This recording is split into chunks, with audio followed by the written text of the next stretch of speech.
Greetings, dear Earth family.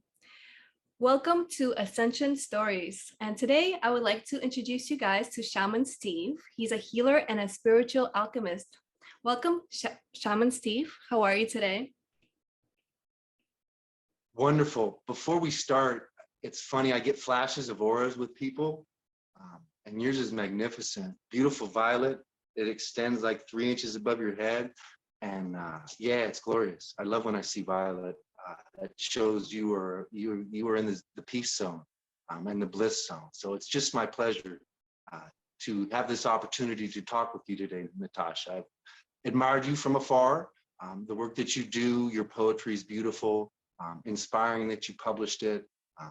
All messages I think that I need to hear. Like I said, it's just an honor to talk about spirituality and just to have an amazing conversation, amazing flow. That's what I live for. Absolutely. Agreed. 100%. So today I would like to ask you some questions. As you know, we begin with your ascension story of how you came into the world of becoming awake and how simple or how hard it might have been, and just however it unfolds for you. I do have a couple of questions that you had couple of topics that I had you put down for me to discuss later after you give me the info on your ascension story, but we'll get to that then. But to start off with, what is your story like? Like, where did you start? My story's pretty crazy. It's pretty crazy. In 2008, April 2008, I'm a civil engineer, land development, Los Angeles. I'm working on a project for a client named Barrett LaRota. And he just mentioned when he sent me an email one day. And then the topic, he said, I think you might be interested in this. And it was Swami Atma Chaitanya is coming from Kerala, India. And I'm like, I have no idea what that is, but my intuition has never screamed louder, to be honest with you, ever. Like I knew I had to go. I didn't know what it was. And I probably weighed like 250 pounds then. I mean, we're in America. It was sports, football, beer, and stupidity, basically. And so then, that's America. That's where we're at right now, unfortunately. Yeah. I did live that, though. And now, it's hard to live both. You can't really live both. Eventually, everyone has to see what the truth is. And so it was magical. It was kind of interesting, too, because Hare Krishnas are there singing. And I had a flashback to my youth. I remember I was like 6 or 7 or 8, something like that, in San Diego at Balboa Park. And I remember seeing the Hare Krishnas and thinking that's very interesting. That's the only thought I had. It was so different that I was drawn to it. Let me open this curtain a little bit so it's not too dark. Oops. And so they had the Hare Krishna singing. He gave a speech. I remember the tenets were do good, be good, see good. His English was not as good as it is now. Unfortunately, he hasn't been back here in 4 years. And I was good at that point, to be honest with you, Natasha. And my buddy was like, at the end, they have this thing called the darshan, where you go up and you ask the Swami a question. And I'm like, oh my, your stomach, the pit of the stomach, I don't know what I'm going to ask. What do I ask? I don't know what, you have the mind starts racing. But I got in line because I felt that was part of the experience. And 3 deep in the line, it hit me. How do I get to where I need to be? Whatever that means, right? But that's what hit me. So whatever, I just go with that. If a flow hits me, I just go with it. And he held my hands. He put his hands on top of mine.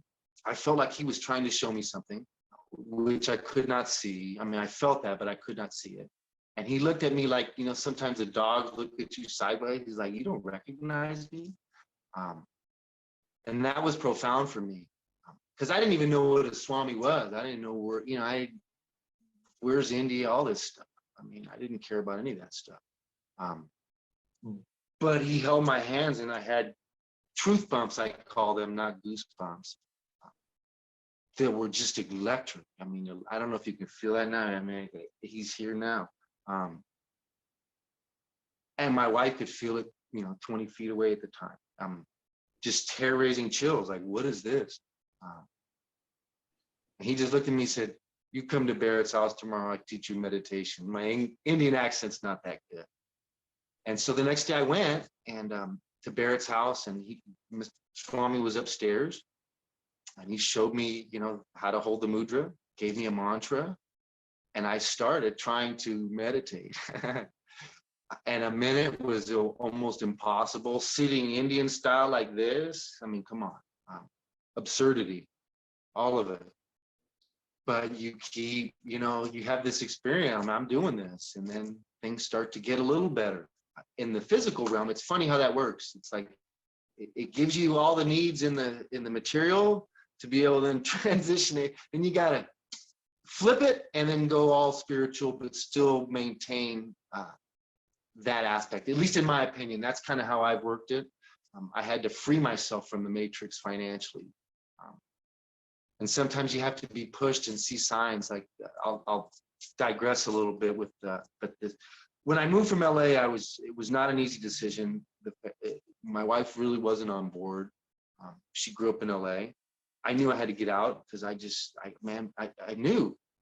And so I go on a run, and I beg my angels. I beg them, please give me one feather, please, to let me know I'm doing the right thing. I feel like I'm doing the right thing, but it's impossible at that point. Especially what they did to the children. I have to, all that. I feel those emotions. It's very hard. I used it as alchemy, but it doesn't make the process any easier of what we've been put through. And so justice is required, in my opinion. But we'll see how that all plays out. And so they gave me 6 feathers, and one of them was an egret feather. And how that happened, literally, it was like freaking feathers everywhere. So I knew, I'm in. I'm just going to do it. You just trust and you just do it. Even though nobody sees it, like literally no one. So that's so hard too. Like, that's why when connecting with beautiful souls, I feel those emotions, you know what I mean? Because these conversations are rare. We're soul family. We're deep soul family. Like, we've done real work. And so when you have those connections, it's like, wow, I like this. And then I feel that through my soul. I feel it in my arms, like truth bomb. So I know the truth. I can't be misled.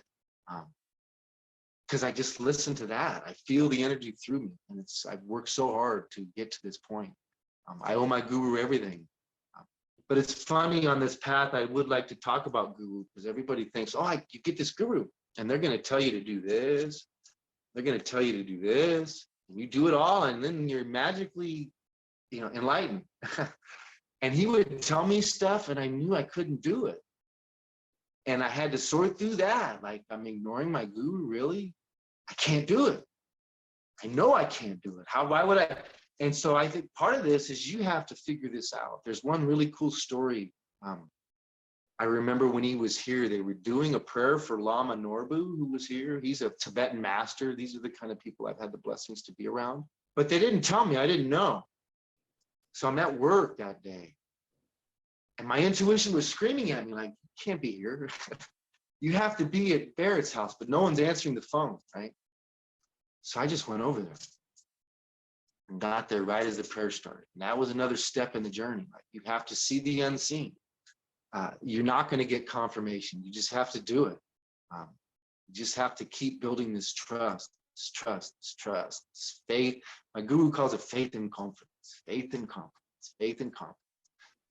And these are mantras that you repeat. A lot of the stuff my guru told me too, I didn't understand for 3 years, because it was a seed that had to grow into a tree.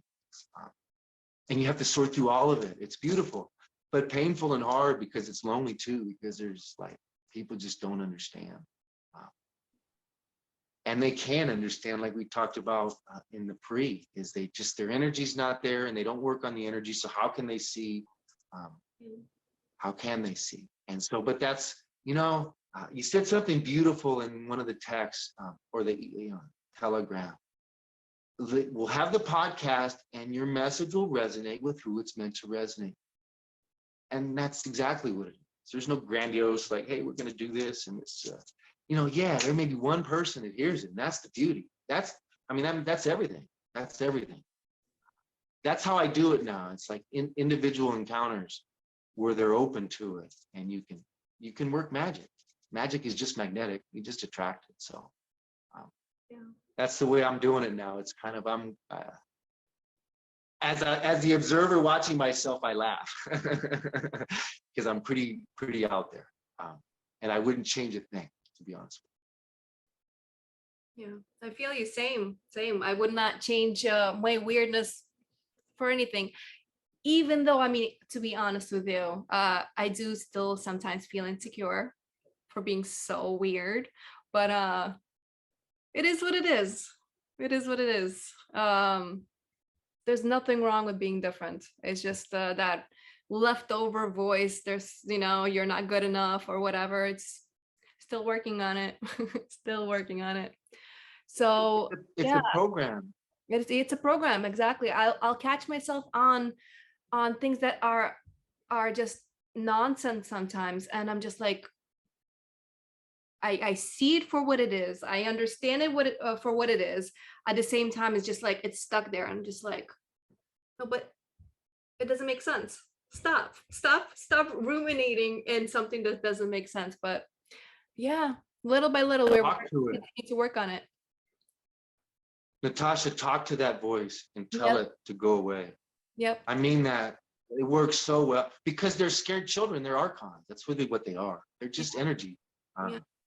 And they're just trying to get you. They're trying to they're trying to get food. They're hunting you, basically. When people understand that, you preserve your energy.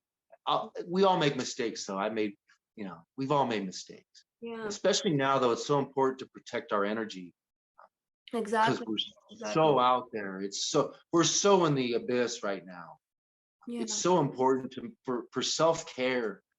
And I've made posts about so many people I run into, they have such a hard time, and I did forever, slowing down and taking a nap if you're tired, like feeling guilty about that. What is that we can't even honor, that our body's telling us we're tired, and this mind says, no, we have to go, we have to be busy. Yeah, exactly what I'm talking about. That's exactly it. Which is, it's ironic because you do need to rest. We think that, oh well, we could push through it. Sure, when the situation absolutely calls for it, 100% push through it, but not when we are like, we don't have somewhere to absolutely be. That whole guilt thing is, it's kind of ridiculous, because if you don't absolutely need to push through something, and you could use that time to rest, like your body needs that. Because what are we doing when we are extremely tired and we push ourselves through it anyway? We're using adrenaline. That's not the best thing for our body, to constantly be flooding ourselves with adrenaline. So we need to learn how to balance this whole doing and not doing, resting and doing. Yeah. Being and doing. We're human beings. We're not Yeah. human doings. Right. That kind of helped me get recentered. Yeah, we do need to remember that, for sure. Exactly that. We need to learn that it's okay to just be. Though, flow is good, but structure is good as well. Like, for me, it's all about that balance. I'm all about the flow, but like the structure still needed, right? The flow still needed, the rest, the work, all of it is needed. We just need to remember to balance it and figure out ways to get rid of or work through or integrate these voices. Those voices, they get subdued. The mantras, what mantra basically means, translated from Sanskrit, is mind liberation. Bob Marley talks about it. The chants just get you, they're just clearing your album. We have these grooves in our album for multiple lives. We keep playing these same songs. The way you change it is mantras and breathwork. And that's why I did my transformation the way I did. I didn't realize I was going to get my body better than it was in my 20s. That wasn't the mission. It was almost like a big to the system. You know what I mean? Like, all right. What I basically did, Natasha, I looked up to the sky, although, whatever that is. We all do that, right? I basically said, heal me or kill me. There's no in between. And when I made that declaration, and then we all have different stages of surrender. I remember intricately my true moment of surrender, where I just said, all right, whatever, I'll adjust to whatever. And when I finally said that, it made it so much better. I still have my talks. We can still be frustrated with the game sometimes, because it's not easy by any stretch. We're only human. We're still only human. No matter what's going on, no matter who we are, we're just human as well. And so again, the patience with ourselves to just not be so hard on ourselves. That's the one message I try to tell a lot of people, because I'm so, like, the energy right now, I feel everything. Like, it can be hard in certain spaces where there's chaos for me. But in the individual scenarios, I can kind of figure out, like, there's just spots where I build rapport with people, like at the tea place, for instance. And I just like to talk and see what what makes people tick, and just connect. I mean, nobody wants to hold the door. Nobody wants to say hi. Like, I do all that stuff. I want to say hi. I don't want to be 6 feet apart. I want to hug you. Some of you I don't want to hug. That's why I have heavy bags and stuff. I hit that to get that energy out as well. You talked about the duality. There's a thin line between love and hate. You have to have that balance. We're in the physical, but we're also God co-creators, for lack of a better word, where we're creating a vision. And then sometimes we get caught up in, oh, it has to be so big. And I saw a post the other day. No, God just cares about the internal. Let God develop the external if that's meant to be. This is coming through me too, by the way. Just do this stuff, and with no expectation. Be in the moment enough to see opportunities and just do them without expectation. Just for the sheer joy of it. That matrix voice still gets me sometimes. Oh, I have to teach all these people these great techniques. But then, no, there may be one person to hear it, if that. Even some of my good friends still won't meditate. It's funny. My best friend that would meditate, he died. So it's just the irony in so much shit that we have to sort through here. Again, then I feel those emotions, and that's the beauty of it. Because we're alive. I mean, we get to feel. We're not unfeeling, uncaring beings. We're meant to have, we're meant to be childlike and have fun. And that's where I'm at right now. Like, I'm 50 going on 13. I'm rock climbing now. I never rock climb. Who takes up rock climbing at 50? Like, literally, like, what in the heck is that? My daughter did it, and she's my fire. And so I'm there. I'm like, well, hell, I might as well get a workout in too. So it's and then now that I realize why she does it, because there's different segments in rock climbing. There's like a top out, there's this cave, and all stuff which scare the hell out of me, Natasha. I don't like heights, or I didn't like heights, and I still don't like heights. I just don't think about it anymore. And the first time I got up, it's like 15 feet in the air, and you're climbing, and if you fall, you can hurt yourself. And I got over the edge, and I'm like, oh, that's why they do it. It took me a lot of meditation to get that feeling. And so there's a beauty in that, because it's mind over matter. It's patience with yourself to not rush the process. I mean, there's so many lessons. The one thing I've noticed by observing is there's so many lessons within the lesson, like sports, for instance, the commitment, the discipline, that maybe people won't get it in this life, but that will be fuel for their next life for enlightenment. Sometimes I get caught up too in thinking that everybody's on this path for enlightenment. And I remember my friend Ambaka, may she rest in peace. She said, Steve, not everybody's here for enlightenment. And so I still process that. That was said 10 years ago. And so with that, I say everybody fills their role. And so when we honor that, it makes it easier with no expectations, and we can allow people just to be without judgment. Because judgment is the weight of a million stars collapse. And when you realize that, you don't do that. Yeah. I realized a while ago, you could have one thing in your heart, like at a time. There's either love or judgment, right? You can't have both. So like when I catch myself doing the judgment thing. I'm like, are you forgetting something? Are you forgetting something? What's up with forgetting the love? Don't forget the love. Leave the judgment. Remember the love. Yeah, I met Guru Stu in Utah, beautiful red rocks in Utah, and we had that conversation. He brought up it was on his website after I met with him. We had a magical one-off encounter, which is the divine when it's just a mutual exchange. And he said that judgment is the weight of 1,000,000 stars collapsing. Yeah. And it's a powerful when you really analyze that. Because I've done a lot of judgment. You just bring it all back to you. You bring all this pain. That's why my body looked the way it did. Number one, it was Matrix, because you're selling your soul to a system where they're stealing your energy. I was literally working for the reptilian. These guys are reptilian vampires. The clients that I had at the peak. You can see it. But yet, there's a game there too. There's a game. It's all a game. I don't take it so seriously anymore. I'm ready for whatever, but I don't take it as seriously anymore. Yeah, I think that's. But I do take it as serious. But I do take it as seriously because, like, my train, like, I don't ever miss on my training. I don't ever miss on my meditations. But yet, it's just, again, it's the duality. It's that fine line. It's the balance. Balance, exactly, for sure. So tell me about your experience with what we call ascension symptoms.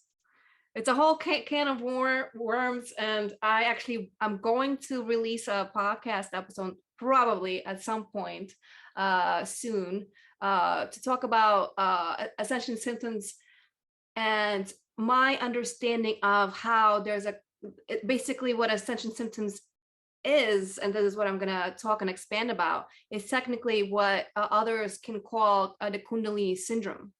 It's basically it's that energy rising up, pushing everything out. So we have all these things, but this push also comes from all the light that's coming down. So it's like it's one and the same. So I really want to talk about it. I haven't seen anybody relate those two things, but to me they're one and the same.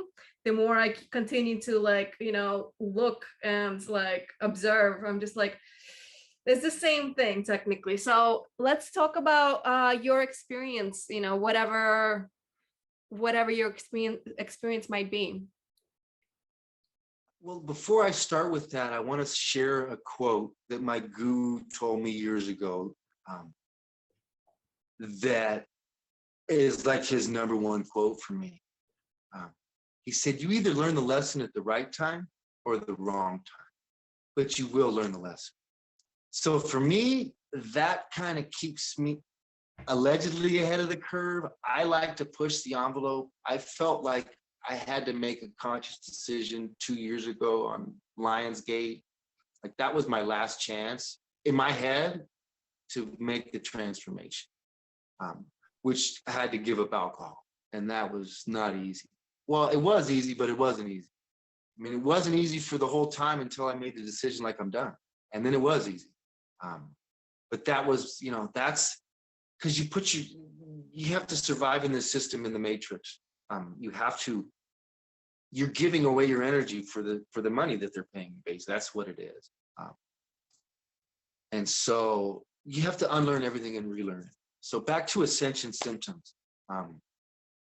I got really hit hard August 17th, the solar flash. I haven't been sick in years. I do so much breath work and so much meditation that it just doesn't happen anymore. So that was kind of a shock to me, like literally no energy. And in my transformation, I don't miss workouts, and I had to miss 3 workouts because I just couldn't train physically. So what do? I rest. I sleep. Most people keep going, and then you just drain yourself more, and then you don't process anything, because if you're rushing and racing, how can you process the emotions that you're being forced to face here because you have ignored them until now? Everybody wants to ignore it and get back to normal. Normal is the uncivilization in certain literature that I'm reading now. I agree. It was necessary, but now it's not necessary. It's the uncivilization. And we can tangent on that more on these other subjects.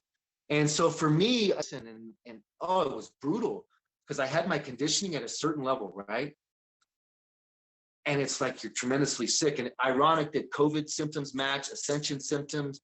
No, it's just one and the same also. That's a whole nother game because, you know, that's another game within the game. Right. And so again, you just have to listen and rest.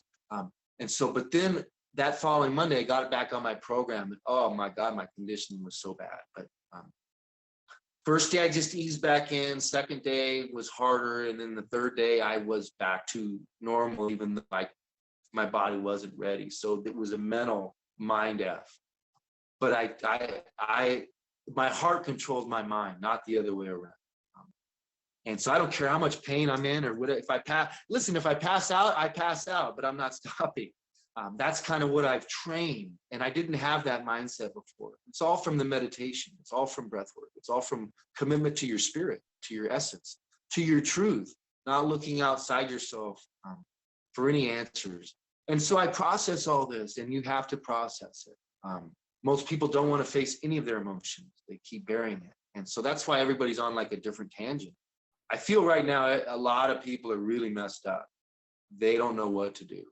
Yeah, I agree. And so you just, yeah, I mean, and this is what it is. You have to face it. And until you can do that, and a lot of people have a lot of stuff. We all do. That's why that quote from my guru was so powerful, because I sort through it in the moment. And I do what I have to do in the moment. Everyone may not agree with it. And that's just the consequences you face for the spiritual life, because it is a lonely road, but it is the only road, because I want to go home. I really do. Yeah. Or on to the next project. Now I'm thinking I want to do another project, because I mean, if I can do this, I mean, that's the beauty of it. When you realize what you can really accomplish, when you really put your mind to something. Throughout my whole life, whatever, I mean, I've had so many huge disappointments and letdowns that you just keep getting up. Let me get up again. Let me get up again. Because what else are you going to do? I mean, I don't know any other way. I had a beautiful compliment from a good friend of mine. I was dealing with some more adversity, right? And on a situation. But he was talking about a subject. He said, Steve, everything you do, you go all in. And so when I make that commitment, that's in everything. It's in everything. It's just who I am. And I just honor that. And I just honor the joy of that, to be honest.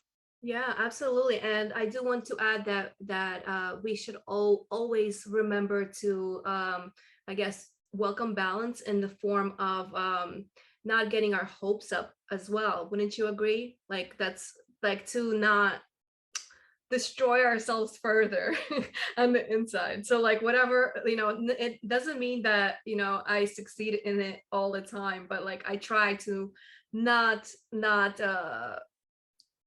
just not completely like no expectations. Huh? No expectations. Exactly. It's exact. I mean, you are a shaman. You speak all. I mean, you are. You can't have expectations. When you have expectations, they're only going to lead to disappointment, because that's outside of yourself. Always. All you can do is the work. Because say one more time. Plan, usually a really small percentage of that works out every single time. So why would we put our mindset into this will work out and I rely on this, very small percentage ever of what we plan actually works out. So we need it's the journey. Yeah. So we need to make sure we're aware of not completely like relying on stuff, because that's just not how the 3D works. So it's not, and it's, sometimes we get caught up so much in the destination, we forget the joy of the journey to get there. Agreed. That's I look back on my transformation and remember, how little I could do. And now it's crazy what I can do. Some of my workouts, I like to go to the gym sometimes with my son, because I'm 50, and just have people look at me like, because I did a workout the other day. I literally did burpees and pull-ups for an hour and 5 minutes. That was my workout. It's so hard. It's ridiculous. to get to that point. And I just honor that so much because I just had to shed everything. I had to shed everything and let go of everything, every attachment. Absolutely. And that's where your freedom is found. I mean, your freedom is found in the present, in the moments, not in all these ego created thoughts of happiness. The happiness is, and it always is. We just have to remember that. I agree. I agree. So Steve, tell me, that was one of the things I wanted to get to. Tell me a little about your experience and your life with poetry. That is so funny, because prior to age 47, I never wrote one word of poetry. Never was interested in poetry, didn't want to study poetry. I was a sports guy. I was baseball. That's what I was really good at. I played basketball, but I wasn't that good. And we played, I mean, that's what in the cul-de-sac, we played football, basketball, baseball. We grew up doing that. And so on this meditation, spiritual journey, I kept hearing, I don't know how you get it. I get a buzzing. And then I get a feeling from the buzzing. And then I interpret that. And sometimes it gets pretty loud. And it's right. I know right ears my angels and left ears are nonsense. I kind of sorted through that. And I'm in Big Bear. It's beautiful scenery.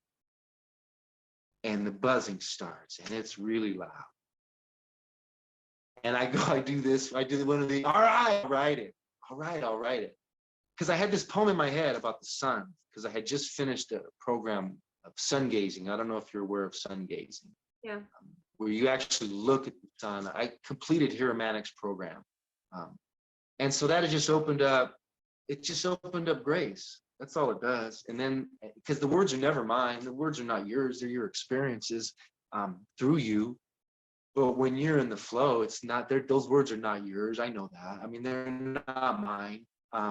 That's the beauty of it. I don't claim any of those words.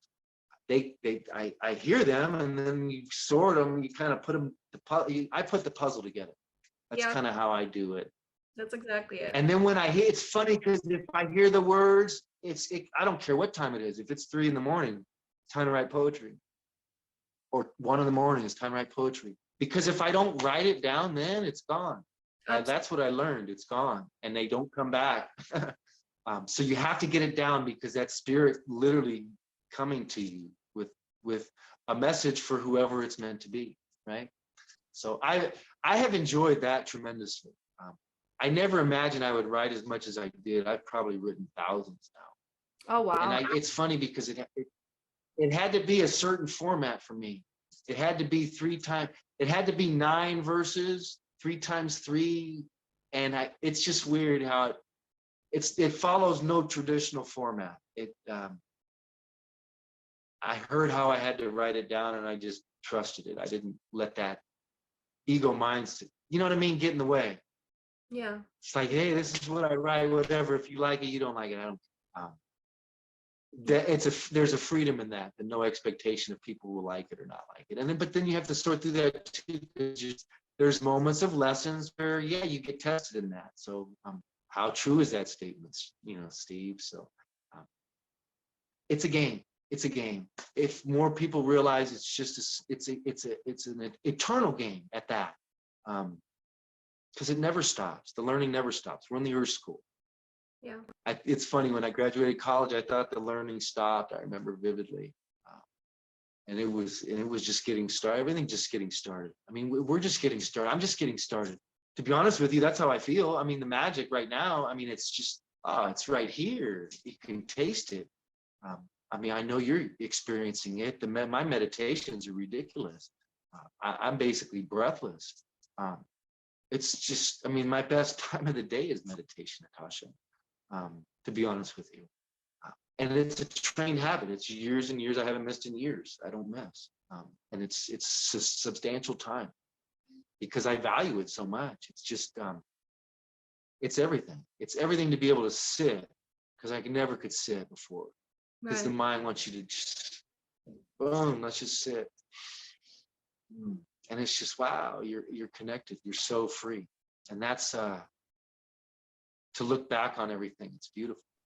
It really is to be, because most guys my age are, they're checking out because it's a brutal system. You're carrying the weight of your family too.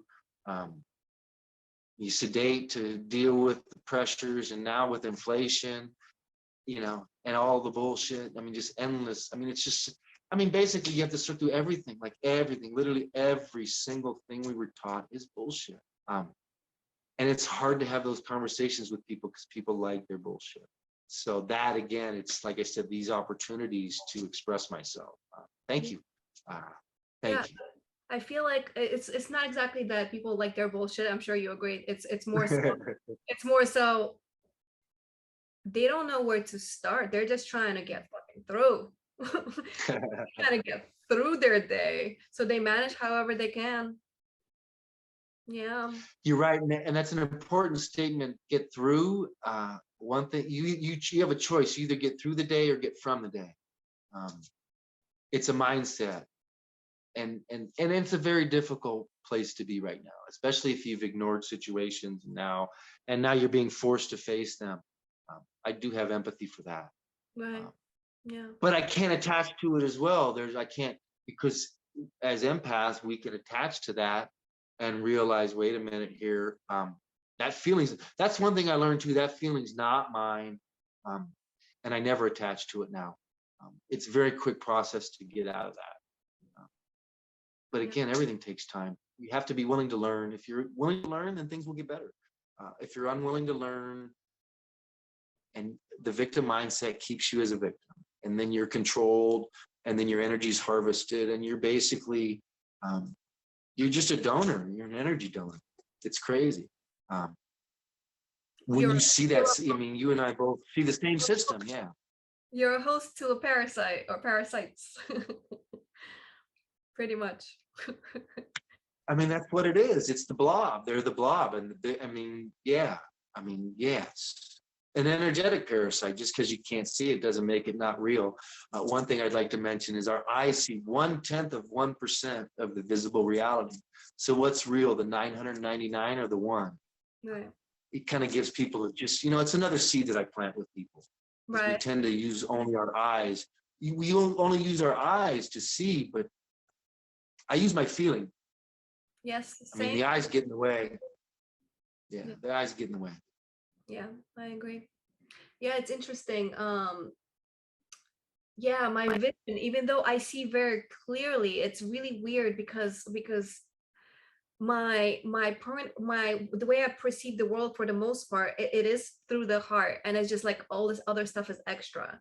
There's a lot of stuff my brain just like kind of filters out because it's like extra, and it's just like, oh, not necessary. For example, and it's something that has, to be honest with you, been a frustration for me, because to me it is kind of important, and so what I'm talking about is people's names, or just names in general, and like dates, that kind of stuff. It's technically very much so irrelevant, right? Like, for the soul or whatever, the brain or whatever it is that is me that considers it irrelevant. It has always been the case all of my life. It wasn't something that like I consciously chose. So yeah, I have this really like, I can't, like I have difficulty with people's names and the dates and everything, but it is important because we live in this world where people can take offense if you don't remember their name, and it'll be even people that I care for, just like all of a sudden randomly their name slips out of my mind, and I'm just like, oh my god,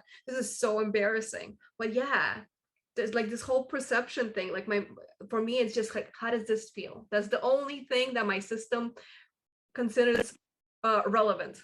How does it make you feel? That's the only thing that my system cares about. It's funny. All right. So very well said. No, that's very well said, because the feeling is everything. And one trick for, I think you're losing the names because of the fact that I think you're going here and coming back to the 3D is sometimes hard, and there's a disconnect. One trick I use with names, I just repeat people's names over and over again to try to remember it in conversation.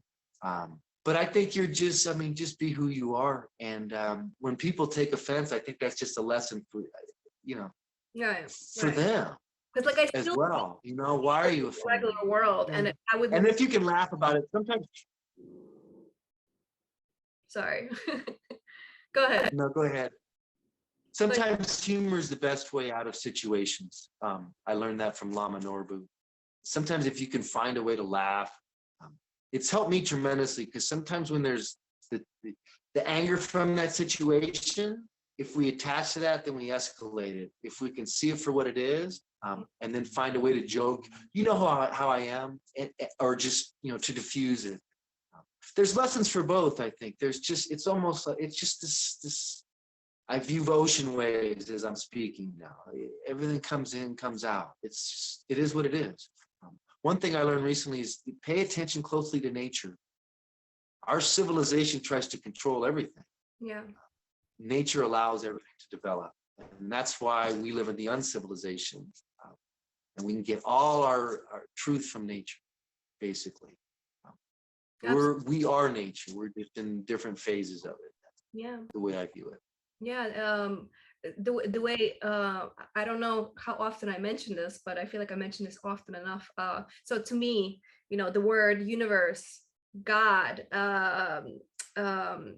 nature, it's one and the same, or cosmos, because like, you know, people are like, what do you mean, you know, how am I God? And I'm like, yeah, well, here's the thing. Here's the universe, right? Let's pretend the universe is this ball. I'm not saying the universe is a ball, but I'm just saying, let's pretend the universe is this ball, right? Everything within the universe is the universe. So why is it that all of a sudden you are not the universe, or AKA God? You know what I mean? Like that's, to me, is kind of like we have this thing conditioned into our brain where it's just like, oh, you can't consider yourself God. I don't mean that you're like God, you're the only God, or you know what I mean? Like everything is God. This rock is God. This pillow's God. This coffee mug is God. It's just, everything is the universe. You know, people are just like afraid of the word God. Like it's not that serious. It's nature. It's you know, it's of the cosmos, of the universe. There's nothing outside of it. So how can I say, or how can this person say, or how can this person say they are in God? Un moment. So Steve, tell me about your Sasquatch story. Is that the one that you wanted to talk about? I was Or the That's exactly right. So it's the same thing. It really is the same situation. It was if you're ready for me, I'll start now. Yeah, let's do it. It's funny because for my 50th birthday, for the longest time, I wanted to go to Las Vegas and play in the 50 and over championship, like poker. I've played in a few World Series of Poker events. I have a cash. I don't do it professionally, or, you know, I used to like to play a lot more, but with the spiritual path, it's kind of fallen by the wayside. But it was always in my head to want to do that. And I was getting prepared to do that. And then my friend Daniel Mance called me and he said, we're doing this show called OffRoad Monks, and I'd like you to be the part of it. And of course, it was on that weekend of the poker tournament. Well, of course, I can see exactly what I'm supposed to do. And so tell him, yeah, absolutely, I'm in. And so what it was we were going to go into the Sierras to drive Jeeps off-road, like on vertical rocks, scary, like sketchy stuff, right? Stuff that would scare me. And there's one spot there where they actually have to direct you which way to go. So you have to control yourself, control your thoughts. And then they're filming all of it, Natasha. So I'm Shaman Steve, right? Mr. Meditator, can you maintain your calm? Can you maintain your poise? It was a lot of fun too, because I had, to be honest with you, that encounter, I have never been around more people that I have connected with. Like today's connection, Natasha, like this group, you're our family. That's how it felt. Every single, and I don't know if you can feel that through the phone. Aha, that's a beautiful feeling. Every single one of them, every conversation was magical. I felt my spots to try to help people with what I showed you earlier, the breath. Because that's the easiest way to get in. I can show you in seconds how you can change your feelings. And it took me a long time to figure that one out.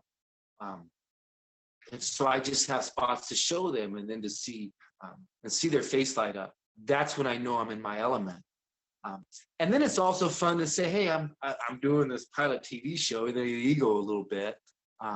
But for me, it was more like the experience, because I'd never done that. They got all these cameras on you, drones. It was really, really cool. But before I went, it was funny because my friend Charles reminded me afterwards.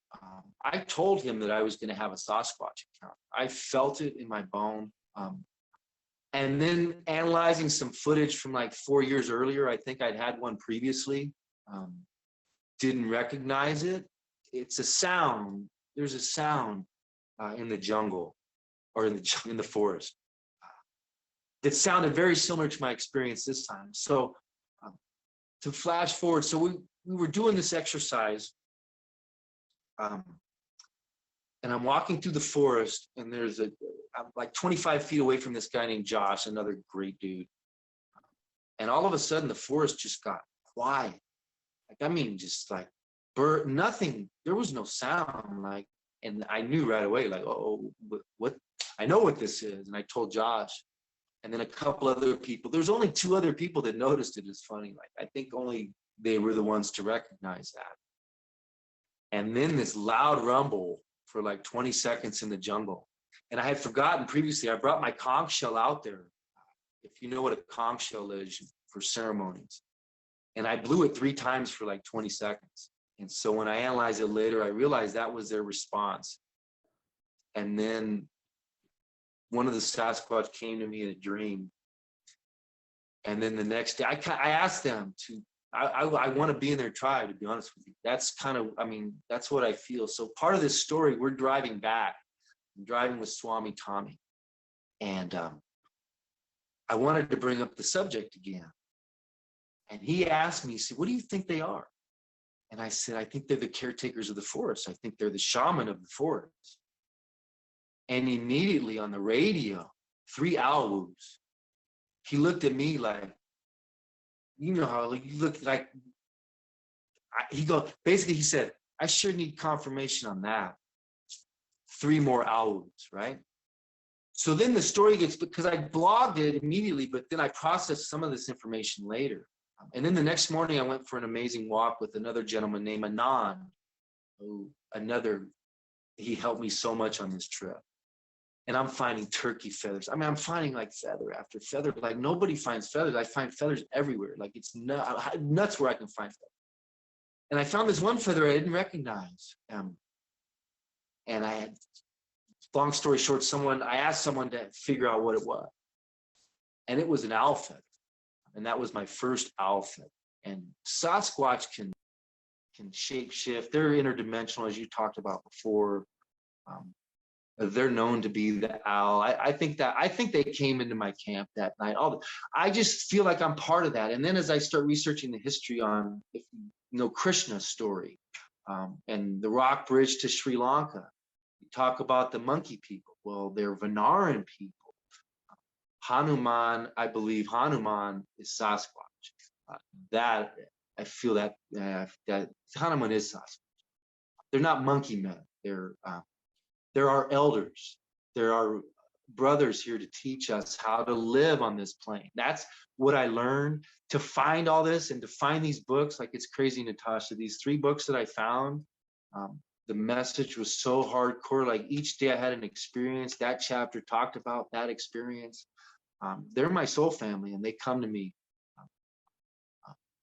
And they protect me. They protect me and my family. I know that's where the feathers come from. Those are my angels. Like people think of feathered beings, but these are my angels.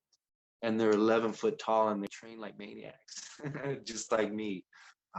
And so I feel that in my soul. It's funny, the rock climbing too. I'm seeing all these souls like that. That harkens back to that time.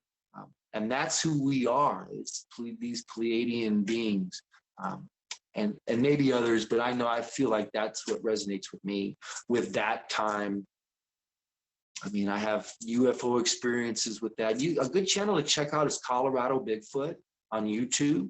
He's posting pictures now every day of UFOs and Bigfoot. He posts vocalizations. They're learning how to speak because they don't speak. They speak telepathically. It's emotional. So to learn how to speak, they have to learn how to speak. Like, it's crazy. And so he's gone through that process with them. So I'm curious. I'm going to Big Bear this week. I left a gift at a tree. I'm curious to see. If nothing, I don't have an expectation. I would like to see something, but if it's still the same, I'm still cool. I even made them beads, you know what I mean? And then I have the beads I made them a matching set. This is the stuff. Where do I get that? Is it imagination? Am I crazy? Maybe part of both. I love it. I love that I was drawn to do it, you know? What is the word crazy? What does the word crazy even mean? Now, not to say I don't use the word crazy and mean it sometimes, because I do.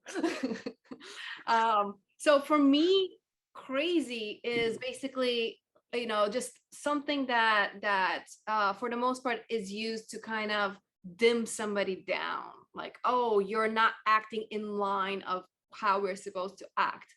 So that's what, like, you know, that's about. But when I use the word crazy, most of the time what I'm actually meaning is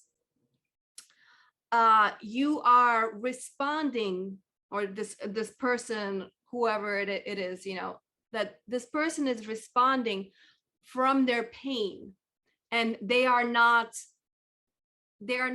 considering anything outside of themselves, and are in a loop of I'm hurt, and not, there is no logic, there is no anything. So it's just basically just the pain body speaking. So that, you know, like that, you know, that's pain, right? Yeah, I can use the word crazy not to hurt anybody's feelings, but, like, you know, just to me, just like, you're being crazy. I'm not trying to, you know, hurt their feelings, and I'm probably not going to say it to them directly. It's more so, holy shit, you know, that's more of where I'm coming from. But yeah, it to me, just like, work on your pain, heal your pain, go get the appropriate help, you know. But the, you know, because people shouldn't have to deal with that kind of, with your pain. You know, you should deal with your pain, you should handle your pain. That doesn't mean that it's not okay that for it to come out here and there, because it happens to me where myself, you know, just there is still pain here. I'm working on it. Yeah. So that, to me, what crazy is. We're all works in progress. Yeah. And you're right, we do have to heal ourselves. Everybody's looking for, our culture has taught us that the answer is in a pill, in something outside of ourselves. And when you face yourself, it's a very difficult road. I'm not going to trick you. It's very painful, very lonely, but you know, also very liberating and very freeing. And eventually everyone is going to realize that it is the one path. Yeah. We're in a place that's very difficult to escape. There's three things that trap everyone. For men, it's wine, women, and money. And it's a mandala. It's a warlike place where it's almost, talking with Anand the next day. He mentioned all this stuff. Like, it's almost impossible to escape from. And so when you do, we just, again, I feel like I've escaped, and now I'm just trying to shine the light and help the people that are willing to just listen. If you're willing to listen, if you're listening, you rearrange the letters on listen, it means silent. There's so many clues in everyday life. Yeah. But people are racing so fast, they can't see signs. And so the first step is to turn the faucet down. How do you turn the faucet down? You have to meditate. There's no other way around it. Everybody wants to find another way. You have to sit in silence. You have to still yourself. Period. I mean, what is meditation? Stillness, calm, single-minded focus. Once you can train that, you can do anything. And that's why I did the fitness that I did, so you can see it. I mean, I literally, that 48-year-old picture, I was broken, pain 10. walking sideways, couldn't do one burp 2 years ago. It's all, we can change everything if we just have enough will. It's the will with the creative side. It is the perfect divine masculine. That is the whole point. You match the will with the creative force, and you attain your freedom. Absolutely. Agreed. 100%. So yeah, let's go ahead and wrap up. I wish we had a little more time. I feel like there's still a couple of things that we could talk about, but yeah. We can always do another one. I'm always open. I'm happy. Like I said, I love doing this. Yeah. If you're open to having me again, I wouldn't mind having more than just one podcast with you. Because I mean, we flow. I love this, so I wouldn't mind doing more of this. Whatever works for you, though. I don't have expectation. I live in the moment, but this has been a joy. Yeah. And like I said, I just honor you. I watch you from afar, and I watch what you've created through what you've done on Telegram, and then your poems and all that. And it's a great example. So don't be so hard on yourself either. In progress over here. I mean, that's all it is. It's one connection at a time. Yeah. That's what I found. The Matrix gives us these grand illusions. Yeah. One connection at a time. That is the most genuine. That is the most, everything even the encounters that I had on the Sierras, the magic was each individual encounter. Even my individual encounter with the Sasquatch, I call him Sabe. I was even wearing a GoPro. I think they got the sound on it, all of it. Because and I'd forgotten that I told my friend that was going to happen. So to me, it's we are co-creators. So what do you want? You have to figure that out, because what I want, you don't want. And once you know what you want, then you have to have the faith and the confidence to go after it. That's all. Yeah. Just trust yourself. That's the number one. When you trust yourself, just learn to trust yourself. And that's the process. Yeah, for sure. Yeah, trust yourself, get work done, so we don't spill. I call it the darkness that I call it, or the pain or whatever. I call it, and this is not something I made up. It's something that I heard and more so read, and I like the way it sounds. The pain body, that when somebody's acting crazy, right? That's the dark Kali, that energy inside of. So it's like, because Kali, that's life force, right? So like she's good, but like when she's, the negative aspect of her is that's the pain body. That's the pain, and that's like, she's like, woof, But yeah, my point is, yeah, get, like, myself included.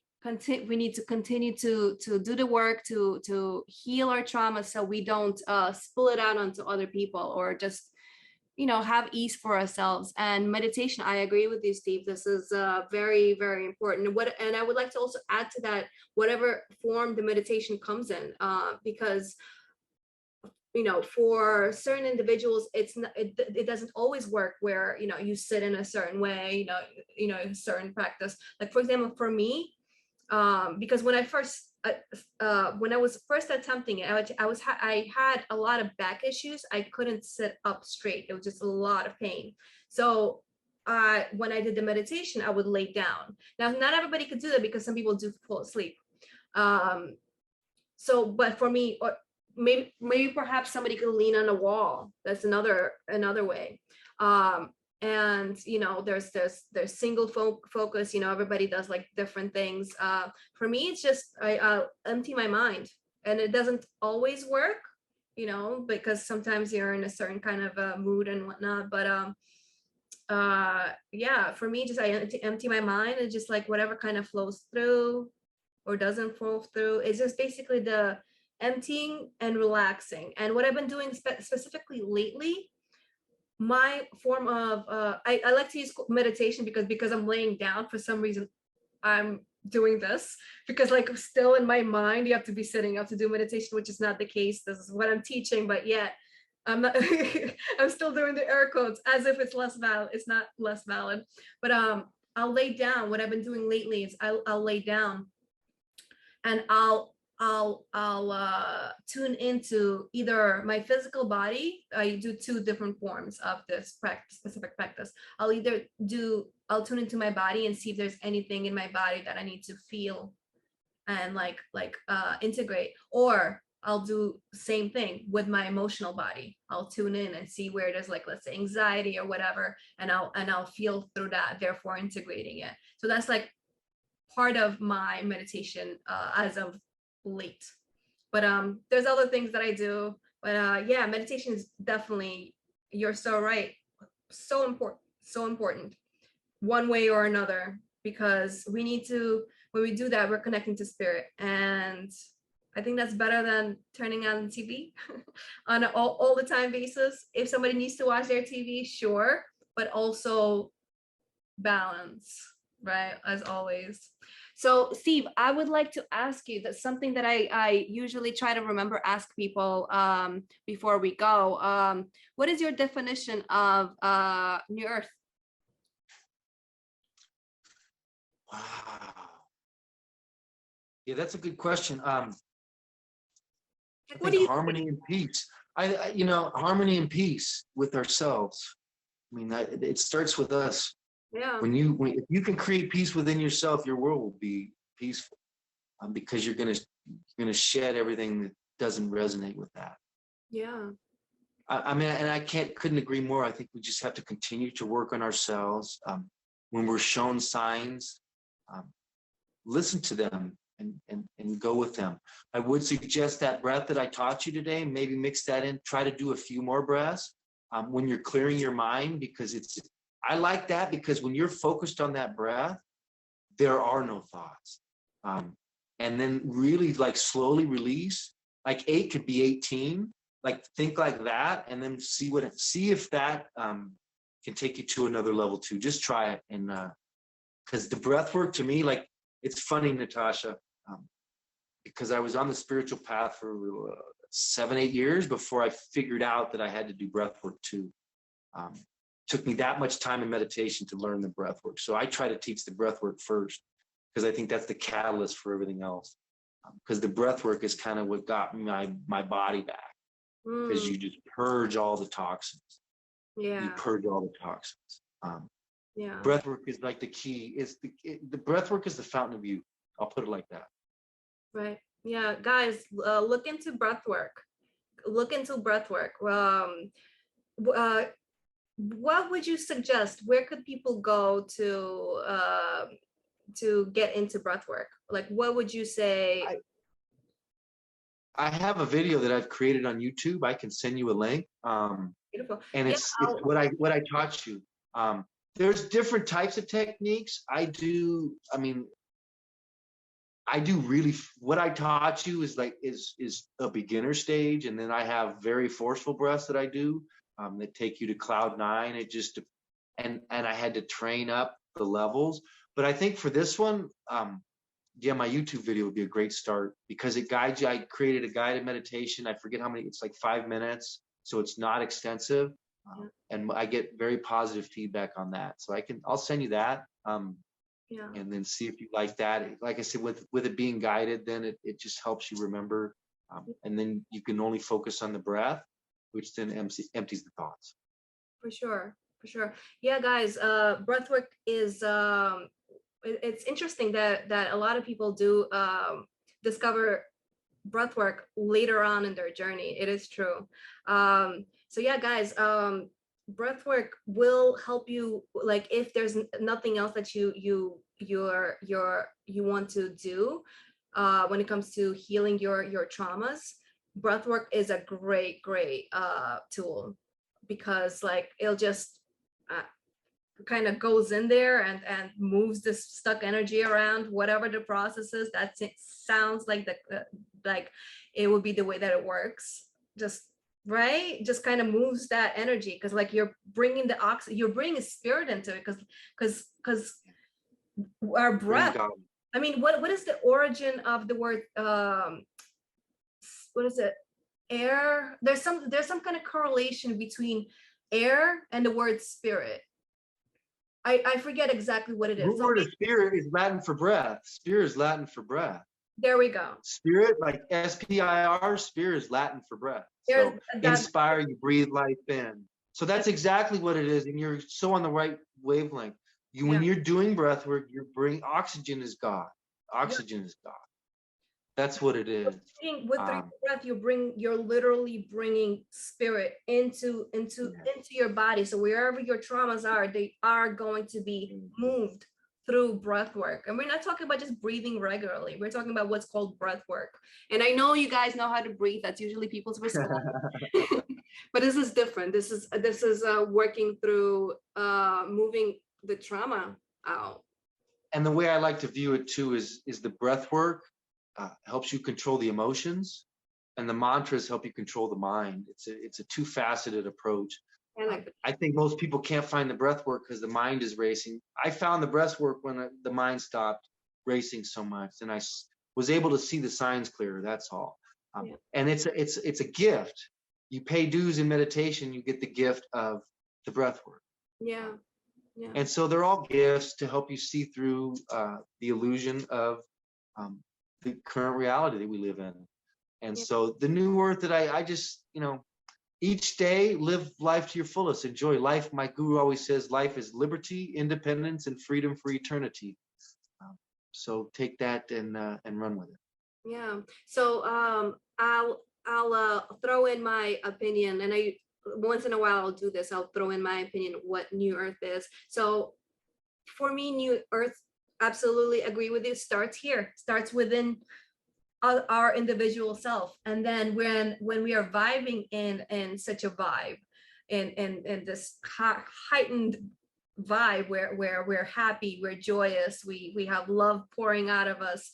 We do things that are on that vibe, and we spread that vibe to other people. And then those people, let's say they catch your vibe and they spread that vibe, and we all continue to spread. And from this place, we continue to build whatever, let's say schools or structures or yoga class or this thing or that thing. Little by little, we continue to influence one another. We're literally building New Earth. And people I hear people say, when is New Earth going to get here? And it comes back to the whole, people think that they could solve an issue with like taking a pill. It's the same exact idea, that things are just going to switch over. That's just not how it works. You're the one that's bringing it. It starts with you. No way around it. And it shouldn't be that everybody else is doing it except yourself. You can't just like all of a sudden wake up one day with doing no work whatsoever. You have to do the work. You want to live in 5D Earth? You have to be the one that's making it happen, guys. I'm just trying to lovingly push people that way. All right. No, it is. I mean, everybody wants to avoid looking in the mirror, and I'll be honest, some people can't even look in the mirror at themselves. I've had conversations with people regarding that. That's a big step. Can you look in the mirror? And are you happy with what you see? If you're not, then let's change it. For sure. Insanity is doing the same thing over and over again, expecting a different result. Yep. Change is possible, but you have to change.